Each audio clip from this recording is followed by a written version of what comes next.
मैं कई दिनों से बेरोजगार था। 1 रुपए की कीमत जैसे करोड़ों लग रही थी। इस उठापटक में था कि कहीं नौकरी लग जाए। आज एक इंटरव्यू था पर दूसरे शहर जाने के लिए जेब में सिर्फ 10 रुपए। मुझे कम से कम 200 रुपए की ज़रूरत थी। अपने इकलौते इंटरव्यू वाले कपड़े रात में धो, पड़ोसी की प्रेस मांग के तैयार कर पहन, अपनी योग्यताओं की मोटी फाइल बगल में दबाकर 2 बिस्किट खा के निकला। लिफ्ट ले, पैदल, जैसे तैसे चिलचिलाती धूप में तरबतर, बस इस उम्मीद में बस स्टैंड पर पहुंचा कि शायद कोई पहचान वाला मिल जाए जिससे सहायता लेकर इंटरव्यू के स्थान तक पहुंच सकूं। काफ़ी देर खड़े रहने के बाद भी कोई नहीं दिखा। मन में घबराहट और मायूसी थी। क्या करूंगा अब, कैसे पहुंचूंगा? पास के मंदिर पर जा पहुंचा।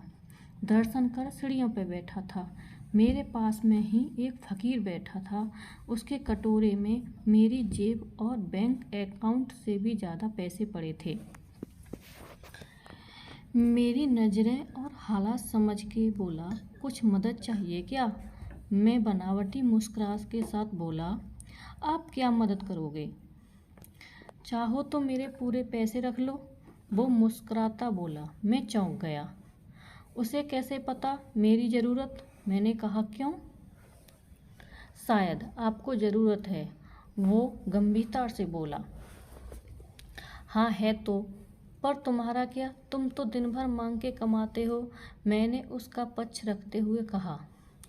वो हंसता हुआ बोला, मैं नहीं मांगता साहब, लोग डाल जाते हैं मेरे कटोरे में पुण्य कमाने के लिए। मैं तो फकीर हूँ, मुझे इनका कोई मोह नहीं। मुझे सिर्फ भूख लगती है, वो भी एक टाइम, और कुछ दवाइयाँ, बस। मैं तो खुद के सारे पैसे मंदिर की पेटी में ही डाल देता हूँ, वो सहजता कहते कहते। मैंने हैरानी से पूछा, फिर यहाँ बैठते ही क्यों हो?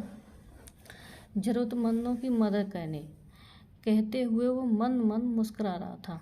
मैं उसका मुँह देखता रह गया।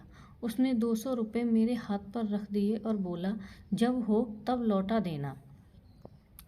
मैं उसका शुक्रिया जताता हुआ वहाँ से अपने गंतव्य तक पहुँचा। मेरा इंटरव्यू हुआ और सिलेक्शन भी। मैं खुशी खुशी वापस आया। सोचा उस फकीर को धन्यवाद दे दूँ। मैं मंदिर पहुँचा। बाहर सीढ़ियों पर भीड़ लगी थी। मैं घुस के अंदर पहुँचा, देखा वही फकीर मरा पड़ा था। मैं भौंचक्का रह गया। मैंने दूसरों से पूछा, यह कैसे हुआ? पता चला वो किसी बीमारी से परेशान था, सिर्फ दवाइयों पे जिंदा था। आज उसके पास दवाइयाँ नहीं थीं